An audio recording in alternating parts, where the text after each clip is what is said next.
Sure, back home there's a garage or a basement full of old electronics that we don't talk about. But old electronics aren't garbage, and they're not useless. They're full of parts and materials that can be recycled into new electronics or donated to some wonderful causes. That flip phone and old computer can still live on. Recycling electronics is the green thing to do. It's the right thing to do, and it's so easy. Log on to greenergadgets.org and enter your zip code to find the recycling center nearest you. My teeth were so bad, I had no problem keeping my trap shut. But now, look at this smile, huh? I can't keep my mouth shut. I was so uncomfortable with my dentures, I couldn't make an argument. But now my dentures are perfect, and I can't keep my mouth shut.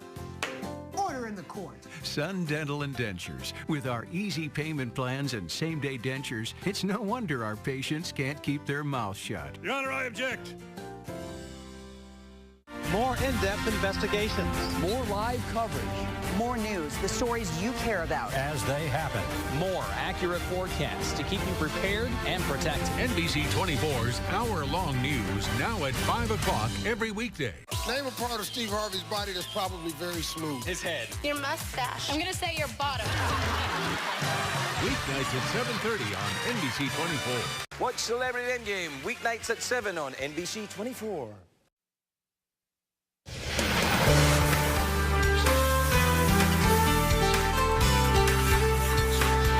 Good morning, everybody. It is just after 6 o'clock here on this Thursday morning. I'm Angie Gonzalez. And I'm smooth as a baby butt, Joe Thompson. Yes, I told Joe that he's very lucky he does not have any moisture issues when it comes to skin and all this dry weather. I have dry eyes, I have dry skin, I have a parched mouth. I just need to drink a whole lot more water than usual this time of year. I have been thirstier than normal. I've already gone through like 3 things in my water bottle Okay, this morning, so you're not perfect. Correct. Got I know, it. that's breaking news. Well, Joe, the situation outside, far from perfect in my eyes when it comes to the weather situation because it is too darn cold. Oh, if you think this morning's cold, wait till tomorrow. No, I know, but you know what? Anything below 30. I consider cold now. And it's going to be staying like that at least into Saturday. So, yes, we're sorry, still folks. dealing with the cold. No school closings or delays as of yet, though. So that's some good news on that front. There's a little bit of light snow out there, but again, impacts relatively minimal, but you may encounter a few icy spots. We're going to talk about that here in just a moment. First, let's show you where temperatures stand right now. Either side of 10 degrees across the area. 8 in downtown Toledo, Monroe, Michigan checking in at 7. Over in our eastern counties, 8 for Sandusky, 7 in Norwalk to our south. Findlay, one of our warmer spots at 12 degrees. Fostoria, though, down to 8 degrees.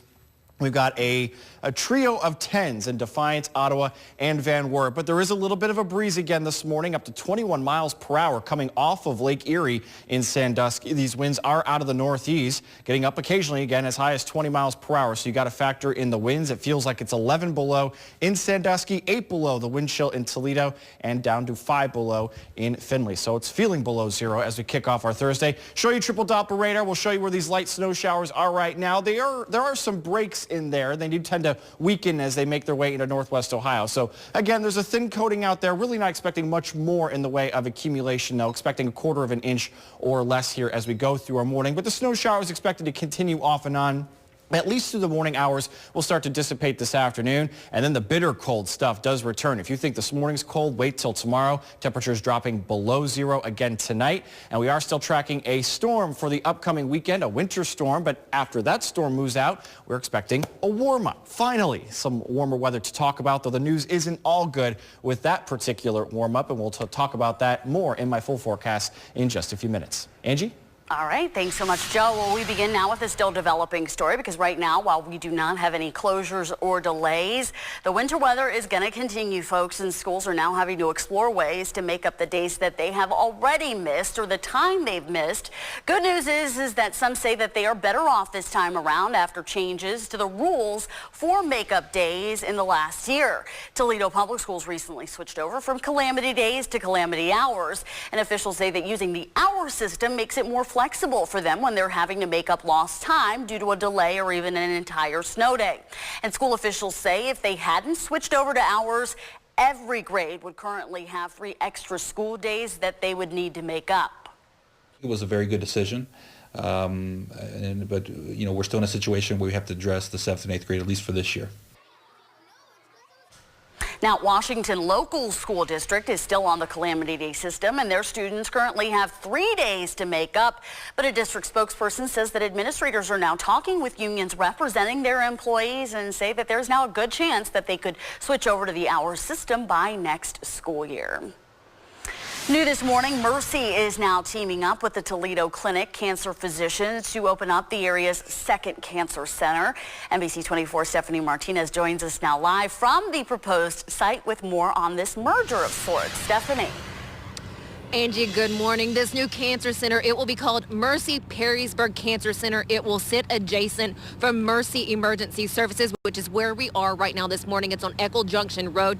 And this is huge for any and all cancer patients. And for those who have dealt and battled cancer, they know how critical it is to have services close to you. So again, it will sit adjacent to this building right here, Mercy Emergency Services. And let me tell you 4 main benefits that this is offering up to cancer patients. This will offer improved care coordination, of course, quality of care.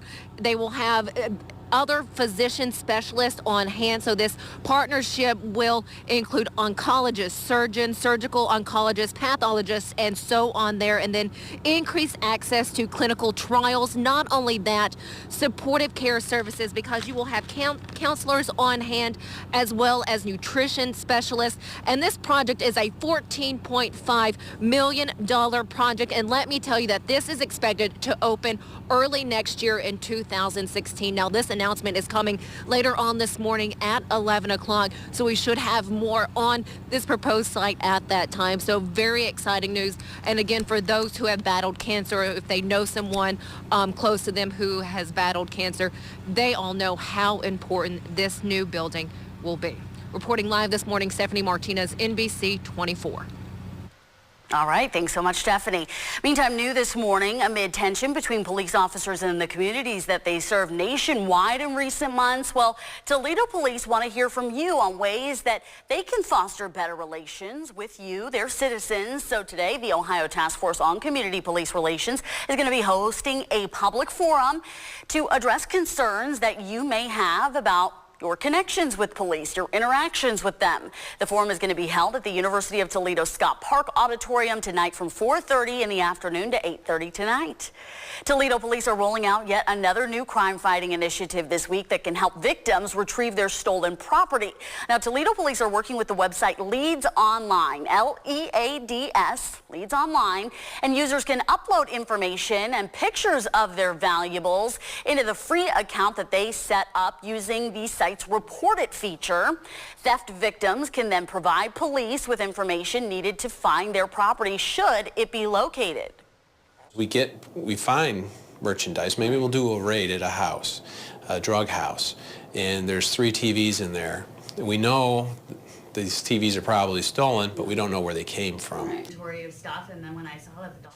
Now, they can do this because you upload things like serial numbers and other identifiers into the system about your items, but the account is only accessible to you or to Toledo police once they find something and they begin a search in order to get a person their property back.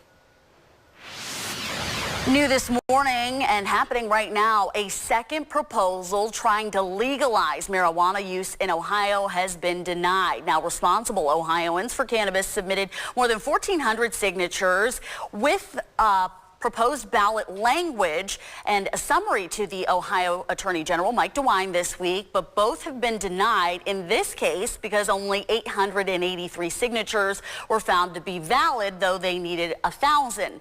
The AG announced the rejection on Wednesday, saying that the submission did not contain, of course, the 1,000 verified signatures needed.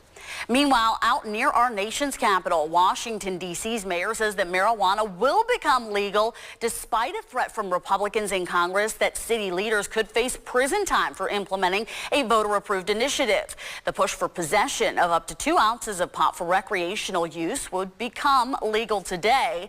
The district will come the first place east of the Mississippi River to legalize pot, but selling it would actually remain illegal. Interesting. Well, could a government shutdown be on the horizon? The Department of Homeland Security expects to run out of money on Friday. Andrew Spencer now reports on a bill that would fund the department, though, through September, that is now drawn into a battle or begun a battle between the president and Republicans in Congress. President Barack Obama made his push in an MSNBC Telemundo town hall style meeting. Let's not be confused about why we don't have comprehensive immigration reform right now. It's very simple. The Republican Speaker of the House, John Boehner, refused to call the bill. Obama accused congressional Republicans of holding hostage funding for the Department of Homeland Security. Fund that, and let's get on with actually passing comprehensive immigration reform. The Senate tried several times to clear a procedural hurdle before successfully doing so Wednesday. A provision would have reversed the president's recent executive actions on immigration, but Senate Republicans had to strip it before the bill could move forward.